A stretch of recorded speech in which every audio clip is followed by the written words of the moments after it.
the people she loves. Proven and tested here. So, let's talk about something that is shocking. Back in school, Roslyn hated boys. Kapag tinutokso mo siya kay Joey, tititigan ka niya ng masama at manggigigil siya sa'yo. So Lester, congratulations! You are the exemption and you are the greatest plot twist. So Roslyn has been my #1 cheerleader. When I doubted myself, she believed in me. When I succeeded, she celebrated like it was her own. And I always tried to be like that for her. From being a girl who had no choice to be my best friend, to becoming the woman who really chose to love her life, and I am so incredibly proud of her. So Roslyn, I saw you as a friend who helped me feel like I belong in a new place. We broke up together. And today, I didn't lose a best friend, I gave a burger. So to Roslyn and Lester, may your marriage be full of laughter, strength, adventure, and love that feels steady every single day.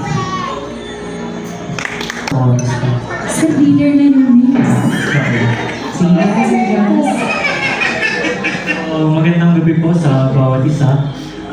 Sa mga hindi po nakakaalam, ako po si Jonas, younger brother ko ni Kuya Pipoy. And Kuya Pipoy po yung tawag namin sa family sa kanya.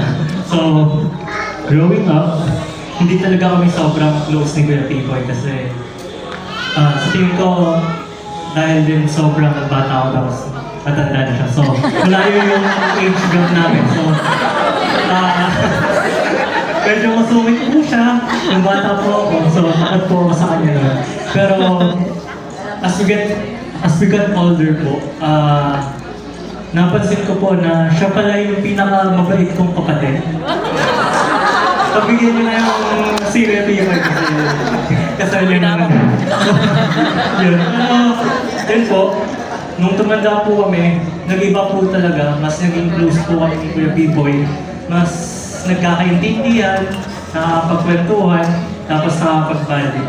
And na-appreciate ko rin yung mga simpleng bagay na random na yaya niya sa gabi na tatanungin niyo ako minsan, nasa nung gusto mong kainin sa Saranay. So, lalabas po kami, mag-food trip po sa Saranay. So, yun po. Sobrang na-appreciate ko po yun. Nalilisan. Pero ang pinaka #1 po talaga nun, sa amin po kasi maiiwan ng mga magulang namin. De, joke lang po. So, sige. To everyone, kahit po tubig or anuman pong, ayan, let us all cheers! Cheers for our newly wedded couple, Mr. and Mrs. Victorious!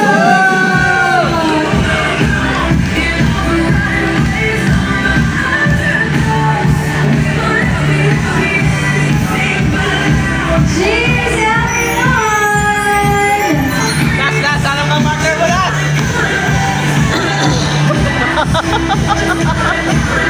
Sige po, thank you so much! Sige po, lagyan po natin dito. Yung mga baso, please.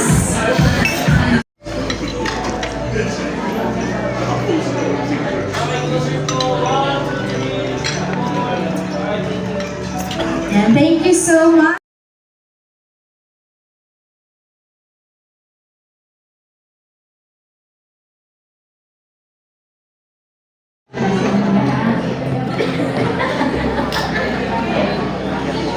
Meron ka. Magandang gabi po sa inyo lahat. Ako'y magpapasalamat sa pakikinig sa inyo sa dalawang ito. Sa mga natin si Boss. Umiyak, isipin pa yung umiyak din ako. Welcome to the family. Ito talaga matanda na kulay na bumubuo ng pamilya ang aking mga anak. Pinakabos at success. Parang may sasabihin. More bilis talaga. Thank you so much, Mommy. Ayan.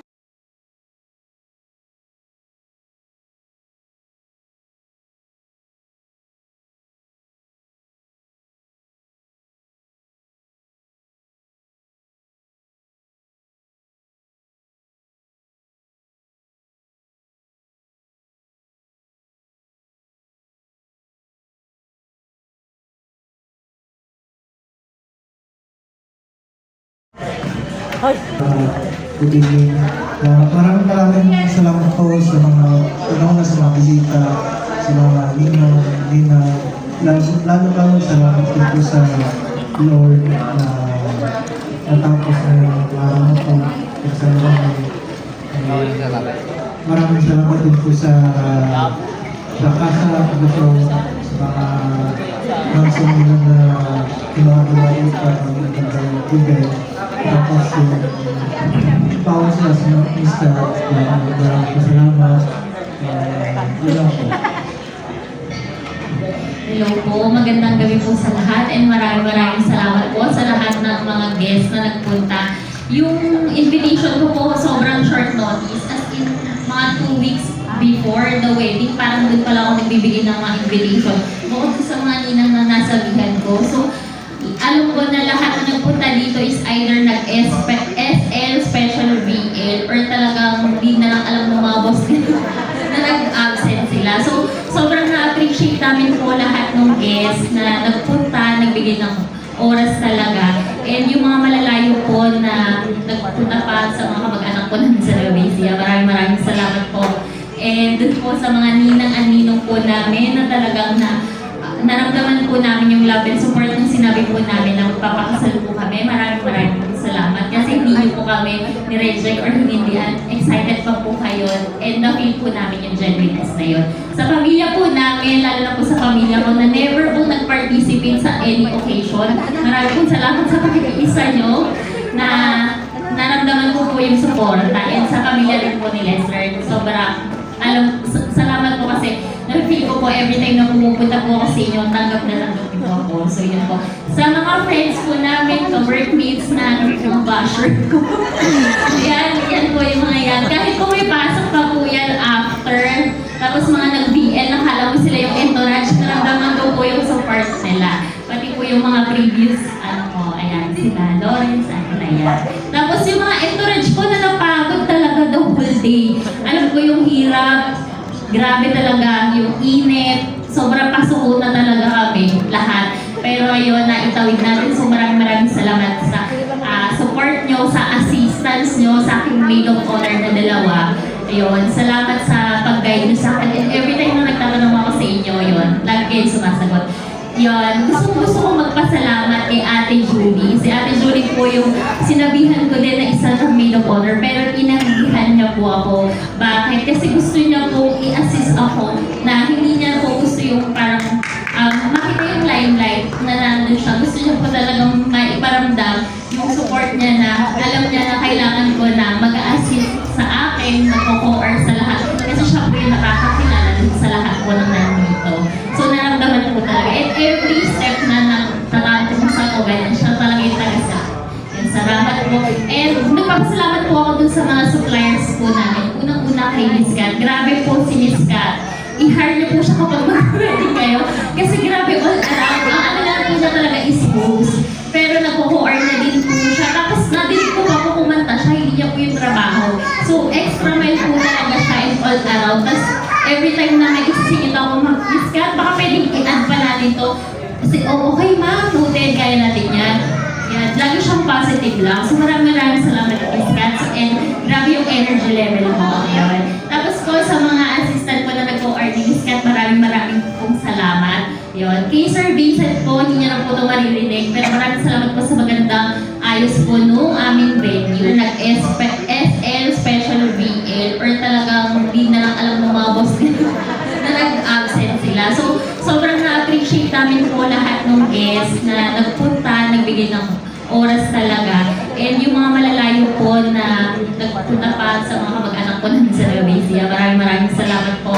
And dun po sa mga ninang at ninong po namin na talagang naramdaman po namin yung love and support nung sinabi po namin na magpapakasal po kami. Maraming salamat kasi hindi niyo po kami ni-reject or hinindihan. Excited pa po kayo and na-feel po namin yung genuineness na yun. Sa pamilya po namin, lalo na po sa pamilya ko na never po nag-participate sa any occasion. Maraming salamat sa pagkikaisa nyo na naramdaman ko po yung support and sa pamilya rin po ni Lester. Salamat po kasi na-feel ko po po, every time na pumupunta po ako sa inyo, tanggap na tanggap niyo po ako. So yun po. Sa mga friends po namin, ka-workmates na mga basher ko. yan po yung mga yan. Kahit po may pasok pa po yan after, tapos mga nag-BL, nakala mo sila yung entourage, naramdaman ko po yung support nila. Pati po yung mga previous, ayan, sila, Lawrence, yan. Tapos yung mga entourage ko na napagod talaga the whole day. Alam ko yung hirap, grabe talaga yung init, sobrang pasok na talaga kami, lahat. Pero ayun, naitawid natin. So maraming salamat sa support nyo, sa assistance nyo, sa aking maid of honor na dalawa. Ayun, salamat sa pag-guide nyo sa akin. And every time na nagtatanong ako sa inyo, yun, lagi kayo sumasagot. Yun, gusto ko magpasalamat kay Ate Julie. Si Ate Julie po yung sinabihan ko din na isa ng maid of honor, pero inahihan niya po ako. Bakit? Kasi gusto niya po i-assist ako na hindi niya po gusto yung parang makita yung limelight na nandun siya. Gusto niya po talagang maiparamdam yung support niya na alam niya na kailangan ko na mag-assist sa akin, nagko-co-or sa lahat. Kasi siya po yung nakakakilala din sa lahat po ng nandito.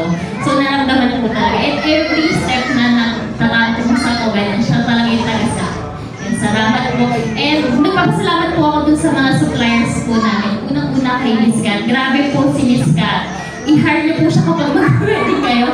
Kasi grabe all around. Ang ano lang po niya talaga is host. Pero nagko-co-or na din po siya. Tapos na-din po ako kumanta siya. Hindi niya po yung trabaho.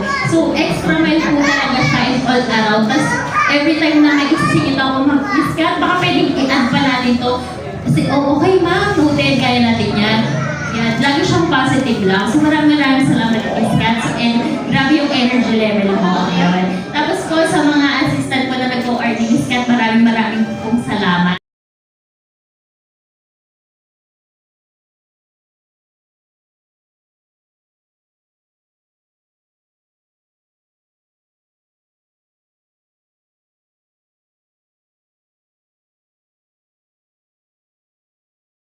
Thank you.